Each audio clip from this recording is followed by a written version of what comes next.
hindi mo ba ako naisip? Paano naman kami? Ma'am, nakausap namin si Aiza kanina. No? Sabi niya, di ba dumating siya sa depression? Ngayon medyo okay na rin siya.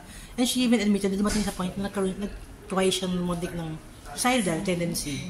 And sabi niya, very happy siya and very thankful siya kasi, you know, hinandle mo talaga ng tama. Yung, ano ba yung totoong naramdaman mo nung nalaman mo na inamin niya sa yung twice, no? Alam mo yung, pag alam mo kasing depressive yung partner mo as a supporter, hindi mo uunahin yung sarili mo, yung ang normaling sasabihin mo is hindi mo ba ako naisip, paano naman kami, 'di ba? Yun yung yun yung default na sinasabi ng mga tao na parang, pero sila kasi hindi yung pinagdadaanan nila, it has nothing to do with you. Okay. 'Di ba? Hindi siya, it has nothing to do kung masaya siya sa iyo or hindi. Talagang personal nilang nararamdaman yun sa sarili nila.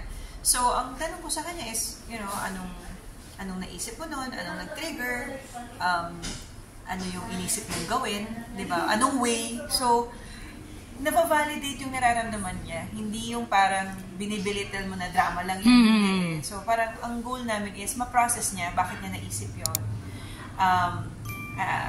You know, ano yung pinagdadaanan niya ngayon. Para makasakay ako dun sa journey niya. Pero how is she right now? Sabi niya medyo okay na lang siya. Ay, oo. You always have it. I really believe that depression or any mental health nandyan lagi eh. Andyan siya. It's about managing it. It's about knowing na it's there pero gumagawa ka ng paraan para hindi mo siya maramdaman.